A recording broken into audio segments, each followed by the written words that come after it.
What it do? What it do? It's your boy DJ Sounds Great, and we have a very special guest today. We got none other than J. Paul, the Demigod. What it do, J. Paul? What's going on, Ken? You good? Hey, man. It's trying to get like me when I grew up. Busy, tired. You want to be tired? Yeah, that's good. Tired. Tired? Hey, yeah. That just means you work, right? Yeah. That's all that means. Yeah.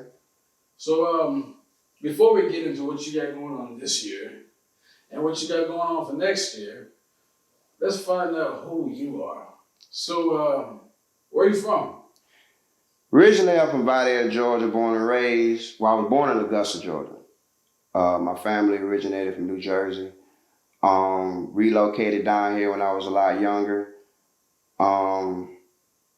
Moved down to the South, deep South. I'm talking about the country South, like the nearest neighbor is like 10 miles away type South. Like you go outside, there's a pond, cornfield type South. Country. Yeah, country. So, but I was born and raised, basically, I tell everybody I'm born and raised in Vidalia, Georgia, because that's where my memory, my childhood and stuff like that. Mostly, man, just really, really small town. Like a couple miles away from Savannah, Georgia. Nobody really know about us. They know about the onions. We known for onions, bro. Onions. Vidalia sweet onions. If you see Vidalia sweet onions, that's where I'm from. Okay. Onions. Right. We know for onions, like, you know. So how did you get your start in music? Where did that start from? Well, that's a long story there. I'll make it quick though. But We got all day. okay, cool. All right. Well, basically, music started. I was real young. I used to always listen to like music. Like my family was music oriented. So basically, my mother, she used to listen to Anita Baker. My daddy used to listen to Jeffrey Osborne, Whispers, Bobby Womack. My uncle used to listen to Uncle Luke, you know what I'm saying, JT Money.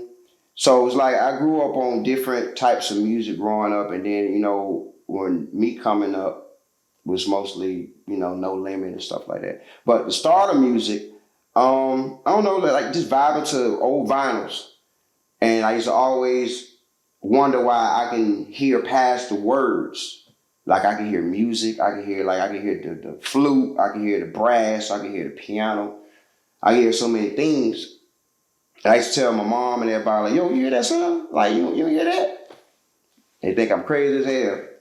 But and I used to be interested in reading the back. Like, they don't do that no more. Back in the day, you used to get the CDs.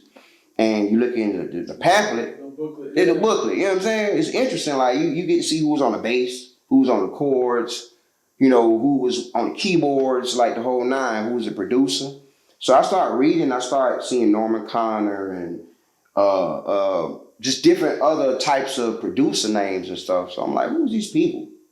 So then I see written by. So I used to always wonder what written by, produced by, all that stuff meant. I'll tell you later how and all that come into play.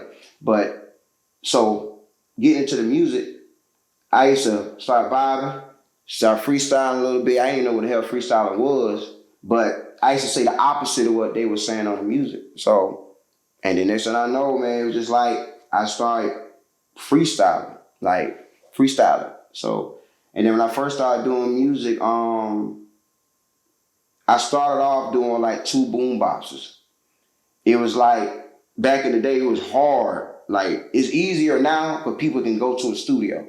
Like, you can easily go down the street and your homeboy got a studio in his bedroom. You know what I'm saying? Mm-hmm. Compared to back then, it was a lot harder. So we had to rap over the tape and then rewind. Boy, man, it was crazy, bro. Like, I had 2 boom boxes, bro. Like, one playing the actual instrumental, and then one having a blank tape where it's recording whatever is around. It was a boombox that had a mic into it. That was the shit back then. The boombox that had a built-in mic. Mm-hmm. So we had to record like that. So if you fuck up or you mess up, you gotta do the whole thing over. We used to dub like that. So how you dub, you record it, then you switch tapes out. You put another blank tape in there. You put the tape that you just recorded, put it on this boombox. play what you just recorded, check it out, and then when you get ready to record, you gotta remember that shit. Once you get ready to record, press record on a blank tape, boom. That's how we used to dub. I used to lay down tracks. That's what that term comes from. Boy, yes. Tracks. That's what that term comes from, people. Yes. Do your homework now. Yes. So, was doing that, and then one of my little brother, he put me on PlayStation. PlayStation had came out. PlayStation 1 is a long time ago. PlayStation 1 came, and PlayStation 1 had this software called Magic's Movie Maker. No, not Magic Movie Maker. It was MTV Music Generator. MTV Music Generator. That's what it was. MTV Music Generator. But basically on this software, they had it where you can make beats. It was basically like the first FL Studio. Before there was FL Studio, there was MTV Generator. It operated just like FL Studio. Like you see the sound bars, you see the wave files, you can EQ, you can compress, you can sample, you can do the whole nine on that. A lot of people wasn't into that. Like when PlayStation 1 first came out, everybody was in Twisted Metal, Crash Bandicoot, Mortal Kombat, a couple other games like that, but they weren't really into the music, the generator thing. So it wasn't a big thing to everybody. But I was a geek. So I was interested in things like that. So I started tampering with it and start realizing like, dang, making beats off of PlayStation, you know what I'm saying? So making beats off it.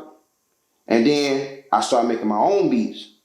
And I used to mimic, like I used to listen to like old school records. And I used to listen to like the melodies and the samples, and I try to mimic those in the beats. Try to recapture that soul in that. You know what I'm saying? Because it's like you gotta think music always repeats itself. So it's like when they made those hits, they was either when they first made their startup hits, they was in their teens back then. So the music that was hip to the teens back then were hip to teens back then.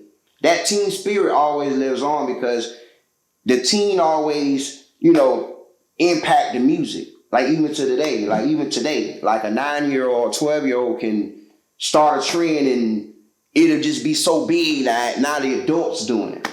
That's facts. But so the generator started making my own beats and started writing then. So I started writing some raps. First song was garbage. Oh, it's called Dynamite. That just the title alone is Dynamite. The hell? But it was called Dynamite. I actually freestyle. Now I wrote off the drama beat. You remember that left, right? That beat was hard as hell. But I love that beat. But I wrote Dynamite off that. Then I had another song called Just Give Me That Butt. I don't know what the fuck. I was like 11 years old talking about Just Give Me That Butt. Remember how it goes? Just give me that butt. That's all I remember. Oh. I smoke a lot of weed, man. Lots of weed. Yeah, so doing a couple raps. I put a group together. A couple of my cousins, homeboys, and all of us, they wanted to rap. And I was like, okay, cool. I said, let's put a group together. Every person that wind up being a good solo act always start with a group. That's the tale of the tale. You always start off with a group. It never ends well. Like, that's my saying to everybody, all musicians. Sorry to bust everybody's bubble.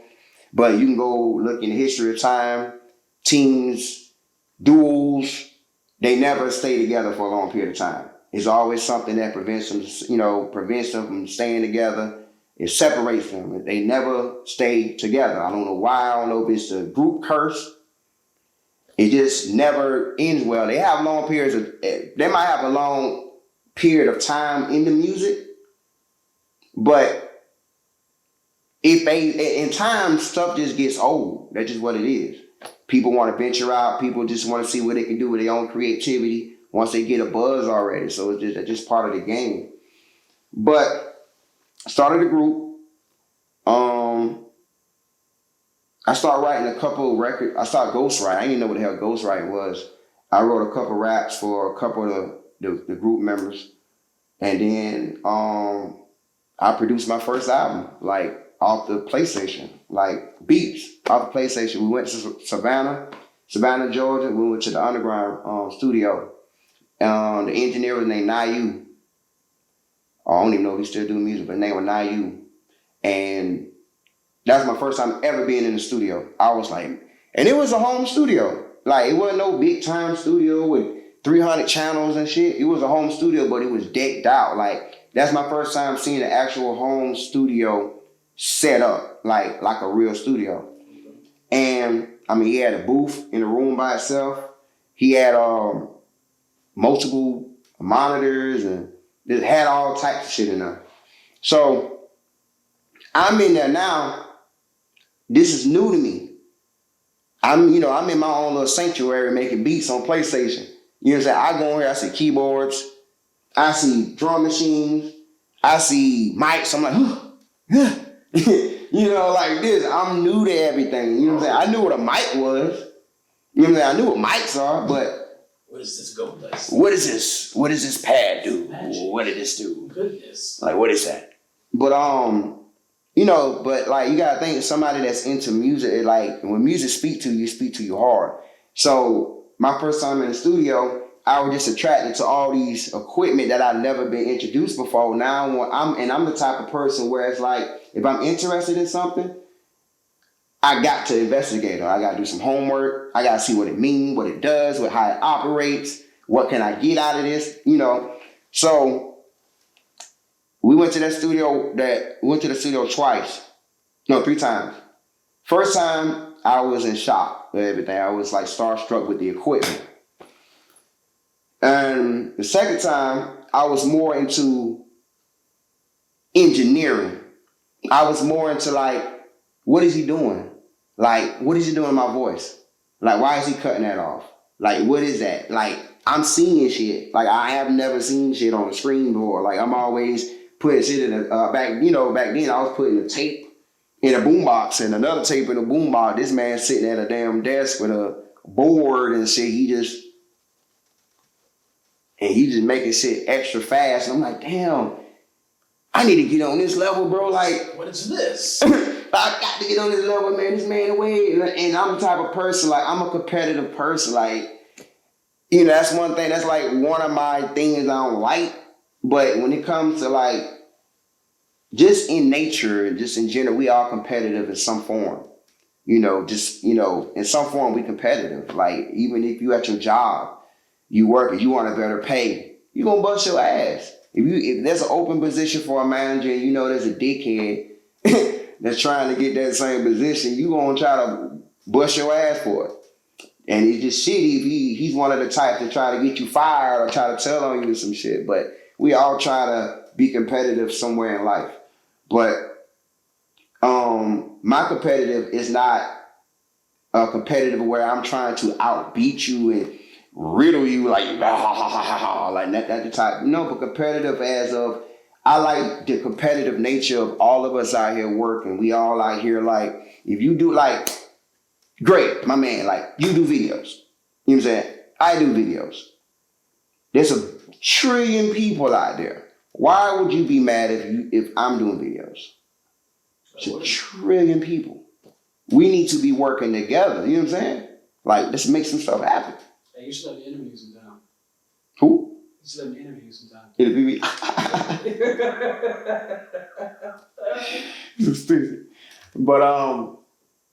But yeah, so I was interested into the equipment and stuff like that. So the second time I was watching him, I was see what he was doing with the boards, and the third time I asked questions.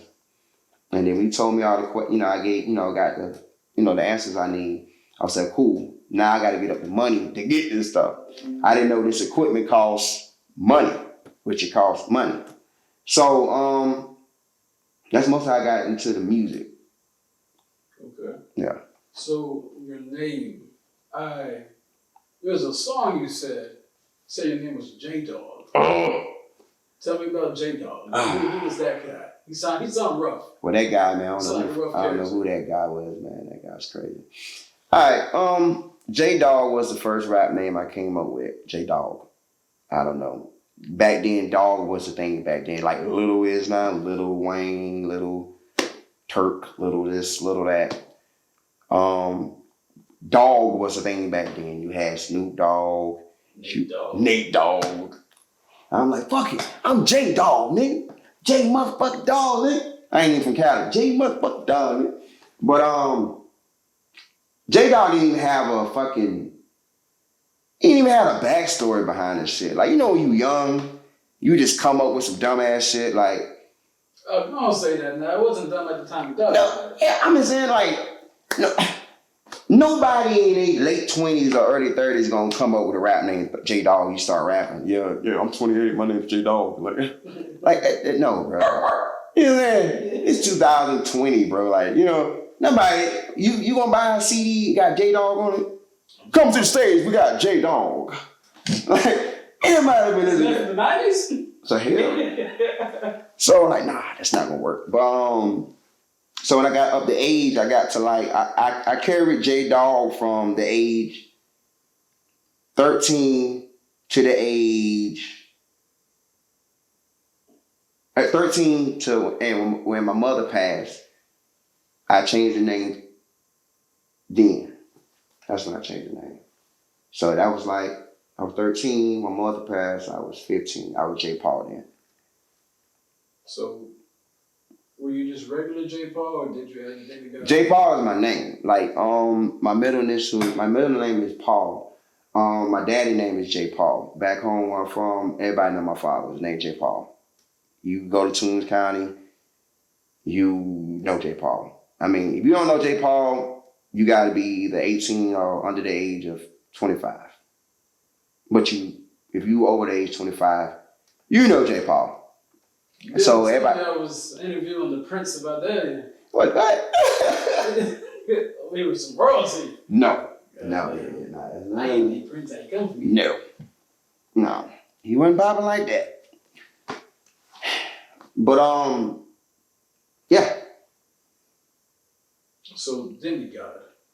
Oh, so the transition to Demigod. Yes. All right, now the transition to Demigod. I went with J Paul for a while, and then I started to notice that when people type in J Paul, millions of J Pauls pop up. There's actually J Paul. He's a gospel rapper. There's another J Paul.